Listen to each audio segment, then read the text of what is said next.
Bueno, buenos días, buenas tardes o el momento que sea que vean esta charla. Es un honor y un placer y un gran orgullo estar con la gente del Club 4 French, que son amigos, la gente de Biotronic. Y hoy nos vamos a dedicar a charlar un poquito sobre balones liberadores de drogas, por qué usarlos, cómo usarlos, cuándo utilizarlos. Mi nombre es Leandro Lasabe y soy hemodinamista del Instituto Cardiovascular de Rosario y soy el director del programa educativo de SOLASI. Bueno, en las recomendaciones actuales de las guías europeas, básicamente, nos recomiendan que utilicemos el tratamiento endovascular para tratar las lesiones de menos de 25 centímetros. Y esto es una recomendación tipo 1 con un nivel de evidencia C, pero esas lesiones nos recomiendan que sean tratadas con implante primario de stent, con un nivel de recomendación 2A con un nivel A y una clase de recomendación 2A, y utilización de balones liberadores de fármaco como una clase 2B con un nivel de evidencia A. Pero si ustedes pueden ver las citas de las cuales salen estas guías, son citas de estudios que para nosotros podemos considerarlos relativamente antiguos. No hay ninguna comparación cabeza a cabeza entre los stents convencionales y los balones liberadores de drogas. Por lo tanto, si bien los niveles de evidencia pueden ser A o B, las recomendaciones yo creo que son bastante similares para el uso de los balones liberadores de droga y no menores. De las tres alternativas terapéuticas que tenemos para tratar este tipo de lesiones, tenemos los diferentes tipos de balones, diferentes tipos de stents y diferentes tipos de dispositivos para modificar la placa. Con respecto a los balones liberadores de drogas, nos vamos a centrar en tres preguntas, que son preguntas muy sencillas de hacer, pero difíciles de responder. ¿Por qué, cómo y cuándo? ¿Por qué utilizar balones liberadores de droga? Y para eso nos tenemos que remitir a la biomecánica de la arteria femoropoplitea y su estructura muscular que la rodea. Está sostenida sobre un estrés mecánico triplanar, en donde hay niveles de flexión y acodadura, de acortamiento, de estiramiento, de torsión y compresión, lo cual hace que para este tipo de arteria sea más conveniente evitar el implante de un stent metálico, sobre todo de los stents de generaciones anteriores. Si bien hay stents que actualmente tienen alguna conformación que podrían llegar a imitar este tipo de estructuras, sigue siendo conveniente evitar el implante de un stent, sobre todo en zonas de flexión y multicompresión, y de ahí surge la necesidad de la utilización de balones. Los balones con drogas, desde que fueron etiquetados en Estados Unidos en septiembre de 2016, tanto los balones como los stent con fármacos, se ha visto un incremento importante en su utilización, como se ve aquí, mayor utilización que el balón convencional y mayor utilización que los stent metálicos, incluso ya sea tanto en la utilización en la arteria femoral superficial como en la arteria poplitea, en donde el balón liberador de droga desde sus comienzos ha ido incrementando y superando la utilización de los balones comunes y de los stents convencionales. Esto ha sido porque desde sus inicios, de los primeros estudios, años 2012, 2013, todos los estudios fueron consistentes en la mejor performance que los balones convencionales, sobre todo al principio, en la pérdida tardía a 6 meses. Todos los estudios han sido consistentes en esto, con mejor ganancia que los balones convencionales, pero también con resultados a largo plazo, incluso a 5 años, como el estudio IMPACT demostró mejor permeabilidad con respecto a los balones convencionales hasta 5 años, y también en los registros en donde no se incluyen pacientes seleccionados para estudios, como son los registros de la vida real o los all-comer, como el registro Biolux P3, que a 14 meses demostró una permeabilidad primaria superior al 85%. Hay dos metaanálisis que demuestran que son consistentes en la mejoría de los balones liberadores de droga con respecto a los balones convencionales. Este metaanálisis a 12 meses una mejoría notable con respecto a la nueva revascularización a 12 meses comparado con los balones convencionales, y también a 24 meses este metaanálisis publicado hace menos de un año, también siendo consistente con el anterior con respecto a los balones convencionales. También esto nos lleva de la mano a una mejoría clínica que se ve con la utilización de los balones liberadores de droga, relacionados al estilo, a la mejoría del estilo de vida que ha sido consistente a lo largo del tiempo, es decir, no solo la mejoría aguda que sucede desde la angioplastía hasta los primeros meses, sino consistente hasta un año de seguimiento, los cambios, las mejorías en el cambio del estilo de vida, ya sea en actividades, cuidado personal, movilidad, por supuesto, dolor, etc. Con respecto a la utilización de los stents liberadores de fármacos, hay un solo estudio que se ha publicado hace menos de un año que compara la utilización de stents liberadores de paclitaxel, como el Silver PTX, versus balón liberador de paclitaxel, en el cual se ve que a 3 años de seguimiento la permeabilidad primaria no es diferente significativamente. Si bien se puede ver que después de los 2 años y medio hay un poco de caída de la permeabilidad primaria del liberador de droga, la resultante de esta curva de sobrevida no es significativamente diferente a 3 años de seguimiento. Y aquí cabe la importancia de rescatar que la necesidad de stent como bailout, como salida de urgencia es fue del 25%, es decir, uno de cada 4 pacientes tratados con balones liberadores de drogas necesitó un stent, ya sea para cubrir una parte o total de la lesión. Esto es muy importante para cuando hagamos el tratamiento. ¿Cómo tratar? La situación, aquí nos relacionamos el cómo tratar a una situación anatómica. La situación anatómica puede depender de la localización, si es solo femoral superficial, si es superficial hipoplitea o si es solo arteria poplitea. Y el tipo de lesión, la longitud, si hay oclusión total crónica o no, si hay calcificación o no, y si es restenosis o es lesión de novo. Con respecto a las consideraciones técnicas, tenemos que tratar de tener en cuenta de no tratar una lesión evitando la pérdida geográfica, es decir, tratar lo que vamos a tratar de sano a sano, tratar de no extendernos con los balones más allá para que el balón con drogas después pueda cubrir toda esa lesión y evitar la pérdida geográfica. Predilatamos con un balón de aproximadamente 1 milímetro menos que el diámetro de referencia durante 60 segundos, como hacemos habitualmente. Para la utilización del balón con liberación de drogas, siempre utilizamos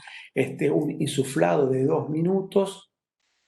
Y si necesitamos utilizar 2 balones porque la lesión es muy larga, tratar de tener un telescopio de 5 milímetros. En los casos que nosotros necesitemos posdilatación, siempre es preferible no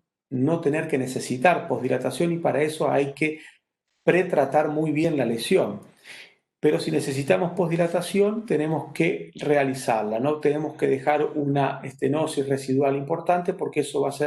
va a redundar en una reestenosis a futuro. Y la utilización provisional de stent es recomendable cuando hay estenosis residual que nos pueden limitar el flujo, y siempre tratando de poner stents cortos, lo que llamamos el spot stent.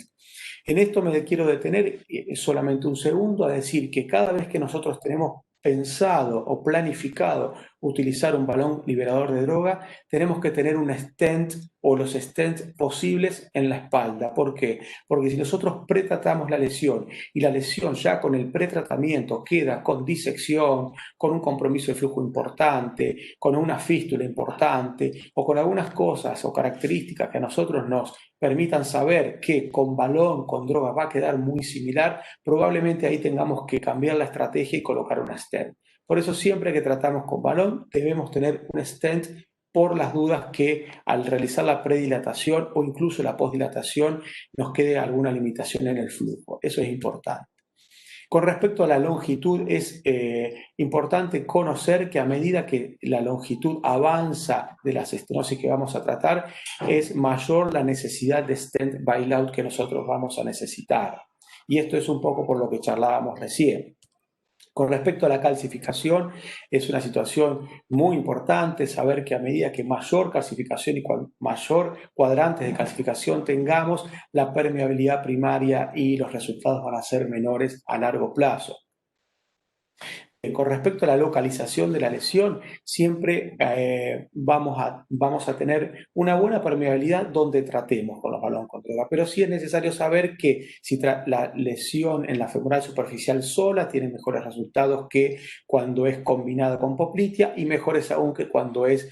que cuando es poplitea sola y mejores aún que cuando es combinado con poplitea, es decir, cuando estamos tratando una lesión muy larga que incluye por lo menos P3 y P2. Cuando se trata de oclusión total crónica, la permeabilidad de una lesión que no es oclusiva es un poco mejor que la lesión oclusiva, pero sin embargo, a largo plazo, a 36 meses, por ejemplo, como se ve aquí en este estudio, la permeabilidad de las oclusiones totales es bastante parecida, cercana al 74-75%, lo cual no es nada despreciable para el tratamiento con balón sin utilización de stents. Con respecto a la restenosis intraestena hay varios estudios, el último es un estudio randomizado que se publicó este año, el estudio Copacabana, en donde la sobrevía libre de nueva revascularización y la permeabilidad primaria es tremendamente superior a la utilización de balón convencional, por lo tanto yo creo básicamente que la restenosis intraestén tiene una indicación precisa del implante de la utilización de balones liberadores de medicamentos, de paclitaxel específicamente. Bien, ¿cuándo tratar? Y para tratar, ¿cuándo ya nos vamos de la situación anatómica y nos quedamos en una situación clínica? Sabemos que nosotros podemos tratar pacientes estables o inestables. Los pacientes inestables son los que tienen isquemia crítica, un Fontaine 3-4 o un Rutherford más de 4, y los estables son los que tienen, los vamos a llamar los claudicantes, en donde no hay lesiones tróficas, un Rutherford hasta 3 y un Fontaine 1-2. Y con respecto a la clasificación de Wi-Fi, bueno, ahí ya vemos no solo la isquemia, sino el tipo de lesión que existe y la presencia de infección o no, pero también podemos derivarlos a los que son más estables o más inestables. Con respecto a eso, siempre tenemos que saber que si bien la nueva revascularización en los pacientes con isquemia crítica o pacientes inestables es un poco superior a cuando lo comparamos con los pacientes claudicantes con el uso de balón con droga, la amputación o la sobrevida libre de amputación es muy similar, es cercana al 98-99% cuando tienen buenos resultados, por lo tanto para los pacientes inestables a nosotros ya nos alcanza y nos sobra, diría. Una permeabilidad, una sobrevida libre de TLR de 86% a 12 meses es más que suficiente para los pacientes inestables. Con respecto a la presencia de diabetes o no diabetes, incluso a lo largo del tiempo, hasta 3 años de seguimiento, los pacientes diabéticos y no diabéticos han tenido una performance muy similar, y los pacientes estables o inestables, como recién decíamos, a 12 o 18 meses, a 36 meses, los resultados siguen siendo muy buenos. Los pacientes diabéticos, la sobrevida libre de nueva revascularización a lo largo del tiempo tiende a asimilarse a lo que es balón convencional, pero ustedes pueden ver aquí que las curvas se separan inmediatamente y quedan separadas a lo largo de casi 48 meses, es decir, que recién a lo largo de los 60 meses, casi a los 5 años de seguimiento es donde se comienzan a unir las curvas. No así en los pacientes sin diabetes, los cuales el beneficio del balón con droga sigue siendo bien significativo, incluso hasta 5 años de seguimiento, lo cual es mucho para este tipo de pacientes. Esto también se relaciona con el cambio en la situación clínica, en la categoría Rutherford, como en este trabajo, que es sostenido hasta los 36 meses. Es decir, de una situación clínica con Rutherford 2 o Rutherford 3, quedan la mayoría de los pacientes en Rutherford 0-1 a lo largo y en forma sostenida hasta 36 meses de seguimiento, lo cual es como que cierra el broche de cuándo tratar a los pacientes, es decir, las situaciones clínicas a nosotros no son una contra para tratar estos pacientes, ya sean estables o inestables. La utilización de balón liberadores de paclitaxel específicamente tiene una muy buena performance a lo largo del tiempo y en forma sostenida. Como la mayoría ya conocemos, hubo un warning, una preocupación de la FDA por un metaanálisis que se presentó en el 2018, en el cual se demostraba que los pacientes que utilizaban dispositivos con liberación de paclitaxel en el tratamiento de femoral superficial se había visto una mayor mortalidad. En el año pasado, en junio del 2019, una reunión de la FDA en la cual se determinó que si bien había un aumento de la mortalidad, sobre todo entre el año 2 y el año 5 de seguimiento, la causalidad relacionada a la utilización de dispositivos con paclitaxel no pudo ser determinada. Y este año conocimos dos estudios, uno que continúa una mortalidad a 2 años en la cual la utilización de balones o stents liberadores de paclitaxel tiene una sobrevida muy similar, no es diferente significativamente, de 89% contra 85% con dispositivos que no liberan la droga. Es decir, que no habría, por lo menos aquí, ninguna diferencia en la mortalidad. Y lo mismo se observó a 5 años de seguimiento, una mortalidad, una sobrevida, perdón, libre de mortalidad de 89% para los balones convencionales versus 85,4% para los liberadores de paclitaxel, siendo una diferencia